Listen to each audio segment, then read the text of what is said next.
नमस्कार। So friends, मैं बहुत ही इस प्लेटफॉर्म से खुश हूँ क्योंकि इतने सारे प्रश्न आ रहे हैं। जो ये प्लेटफॉर्म है parenting 101, relationship 101, and doctor Chinu Agarwal, आपने जो ये प्लेटफॉर्म शुरू किया है बहुत ही हेल्पफुल है। Thank you so much.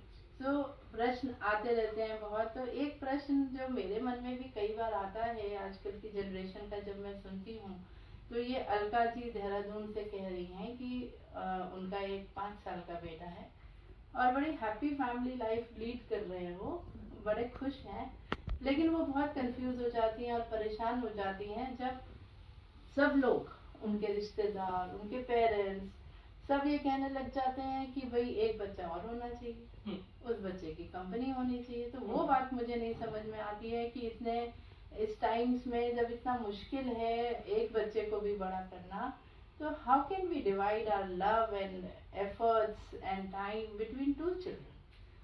So that is the confusion. बहुत ही रेलिवेंट प्रश्न है। इनफैक्ट मैं खुद इससे गुजर चुकी हूँ because I my self have got a single child. तो इसके बहुत सारे एस्पेक्ट्स मैं एक्सप्लेन कर सकती हूँ। सबसे पहले तो हम साइंटिफिक एस्पेक्ट देखते हैं, जो ये है कि parenting is a choice. Absolutely. So first of all, it is the sole decision of the parents whether they want to bring a child into the world or not. Yes. ठीक है? दूसरी बात ये है, once you have taken a choice, it is a full-time commitment. 24/7. 24/7 and for long years. Yeah. So आपने एक बार अगर choice ले ली, उसके बाद there is no way to back out. Then you have to, devote that kind of time, resources to bringing up, raising a healthy and happy child. ठीक है? तो parents की चॉइस को कैसे डिटरमाइन करें, वो कैसे ये चॉइस लें, इस डिसीजन तक पहुंचे? तो इसके लिए वी हैव टू फर्स्ट सी कि आप जो बच्चे को लेकर आने वाले हो, उसके लिए आपके पास किस तरह के रिसोर्सेज अवेलेबल हैं टू स्पेयर। ओके, है ना? अगर आपको लगता है कि हाँ, हमारे पास फैमिली का सपोर्ट है, एक्सटेंडेड फैमिली का सपोर्ट है, पेरेंट्स की अपने हस्बैंड के पेरेंट्स का सपोर्ट है, या मेरे खुद के पेरेंट्स का सपोर्ट है, because research says that to raise a child you need a village.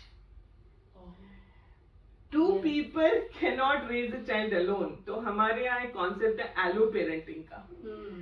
Okay. अगर आपके पास इस तरह का रिसोर्स अवेलेबल है तो आप आगे बढ़िए, क्योंकि सेकेंड चाइल्ड के डेफिनेट एडवांटेजेस फर्स्ट चाइल्ड के लिए तो है ही, और लॉन्ग टर्म में भी अगर आप देखें, so when you have two children, they are growing together, they research says कि उन दोनों के आपस की जो बॉन्ड है, आपस का जो कनेक्शन है, आपस की जो रिलेटेबिलिटी है, वो एक दूसरे के इमोशनल डेवलपमेंट के लिए बहुत कारगर है।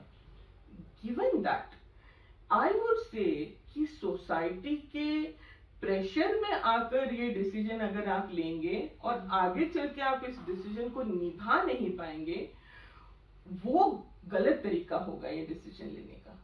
Right way to come to this decision is to consider your own resources.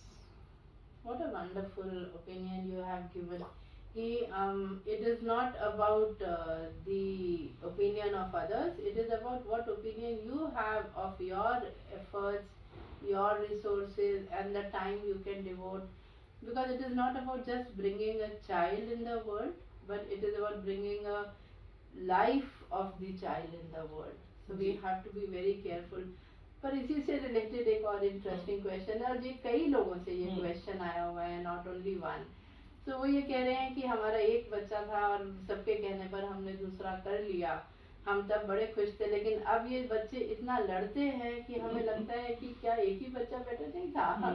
तो जो ये एक वर्ड हम सुनते हैं सिबलिंग राइवलरी, इसको कैसे पेरेंट्स सॉल्व करें, उसमें बहुत कंफ्यूजन है।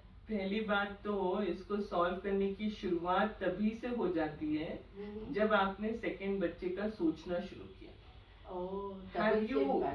Have you involved the first child in this decision?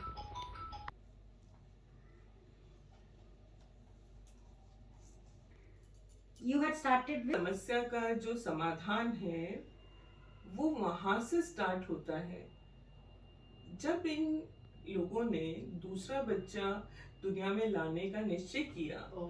उस समय क्या इन्होंने फर्स्ट चाइल्ड को इन्वॉल्व किया था इस डिसीजन में, और क्या उसको उस तरह से मेंटली प्रिपेयर किया था. बहुत सारी बार हम पहले बच्चे को उतना प्रिपेयर नहीं करते जितना करना चाहिए, और उस वजह से even before the child has come into the world, the first child develops jealousy for the coming child. Second, जब आप इस बच्चे को लेकर आए उस वक्त आपने इस बच्चे के बारे में क्या बताया पहले बच्चे को. उस बच्चे के मन में ये होता है कि मेरा टाइम दूसरा बच्चा ले रहा है, मेरा अटेंशन दूसरा बच्चा ले रहा है, मेरे को डांटा जा रहा है, मुझे कहा जा रहा है इसको ऐसे मत कर वैसे मत कर. क्या आपने उसको ये बताया कि this child is related to you in this way, ये आपका छोटा भाई है, बहन है, या इसकी आपके ऊपर भी कोई रिस्पॉन्सिबिलिटी है, किस टीम में आपने उसको रखा. और जब हम टीम की बात करते हैं तो मैंने देखा है ग्रोइंग अप ईयर्स में जब बच्चों के साथ खेला जाता है तो आप उसको उस बच्चे के अपोजिट टीम में रख देते हो. मैंने एक पेरेंट को सलाह दी थी कि आप अपने बच्चों के साथ जब लूडो खेलते हो, कैरम खेलते हो, कोई और गेम खेलते हो, तो इन दोनों को एक टीम में रखो और आप दोनों दूसरी टीम में हो जाओ. Let them fight with you but not with each other. The kind of environment that you give to the children to be with each other and compete with the world will help them solve this bitterness that is developing between the siblings. Wow, and how important it is to have a bonding when they grow up and then when they are facing the bitterness of the world. Yes. Rather than facing the bitterness of each other. True. So, rightly said Dr. Chinu that bonding starts even before birth. That is the role of parents. Yes. As we are talking about role of parent, there is one more section of the society, one more relationship which is also very confused nowadays. We might call it generation gap, we might call it differences of opinion. But मेरे पास एक question grand parent का आया है. सो मनोज वार्ष्णेय जी कानपुर से पूछ रहे हैं कि मैं अपने पोते पोती से बहुत प्यार करता हूँ, लेकिन मैं बहुत परेशान हो जाता हूँ जब मैं ये देखता हूँ कि मेरी बहू हर समय रोक टोक ठोक में रहती है. उसको बच्चे को डांटती रहती है, ये मत कर, ये कर, ये मत कर, ये कर.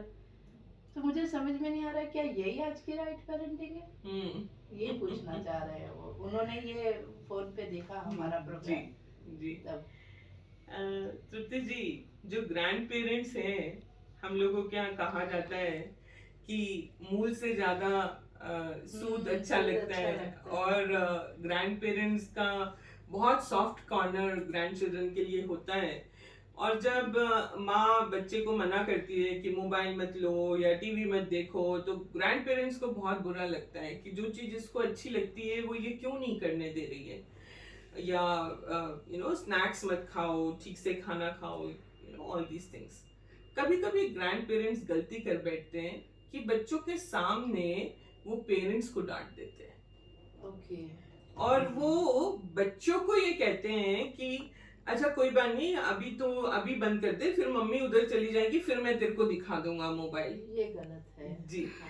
तो उनके मन में तो क्योंकि वो लाड़ की वजह से, प्यार की वजह से, unknowingly they are doing it unintentionally. But grandparents have to make a boundary in their own mind. कौन सी ऐसी चीजें हैं जो आपको केवल उनके पेरेंट्स पे छोड़ देनी चाहिए. So I think discipline is one of the things जिसमें ग्रैंड पेरेंट्स को इंटरफियर नहीं करना चाहिए. वो रोल उनके पेरेंट्स का है, उनको करने दो. आप अपने लिए एक रोल डिसाइड कर लो to connect with your grandchildren. So one of the things that I always say grandparents is, आपका रोल क्या है? 3 रोल्स आप अपने लिए चूज कर सकते हैं. बच्चों को संस्कारों से जोड़ना, संस्कृति से जोड़ना और प्रकृति से जोड़ना. संस्कार, संस्कृति और प्रकृति, वंडरफुल, है ना? और अगर आपको कोई बात अपने बच्चों की बुरी लगती भी है, जो आपके ग्रैंड चिल्ड्रन के पेरेंट्स हैं उनकी, तो आप बच्चों के सामने उनको मत कहो. आप उनसे अलग से बात कर लो, उनका पॉइंट ऑफ व्यू देख लो, और अपने कोई सजेशंस या एडवाइसेस उनको देने हो कि मैं अगर होती तो शायद मैं इस प्रॉब्लम को इस तरह से डील करती, तुम इस ट्रिक को अपना के देखो, या ये मेरा सजेशन है. Then they will appreciate your inputs. पर अगर आप इंटरफियरिंग वे में करते हो तो आपके उनके साथ भी गैप्स बढ़ेंगे और उनके अपने बच्चों के साथ भी गैप्स बढ़ेंगे. बहुत सही आपने बोला कि अपने रोल्स का हम ध्यान रखें, अपनी रिस्पॉन्सिबिलिटीज को सही तरीके से निभाएं, और appropriate boundaries between every relation is so important. जी. एंड डॉक्टर चिन्नू, जो आपने ये प्लेटफॉर्म दिया है, इन क्वेश्चंस के जब आंसर्स मैं बाद में सुनती हूँ या आपके पढ़ती हूँ ब्लॉग्स वगैरह, तो उसमें मुझे समझ में आता है कि how can we create appropriate boundaries and maintain them. जी. तो आई एम श्योर ये मनोज वार्ष्णेय जी को क्लैरिटी आई होगी कि कैसे वो बाउंड्रीज मेंटेन करके रिलेशनशिप भी मेंटेन रख सकते हैं. जी. Thank you so much. Thank you so much. Thank you. Thank you.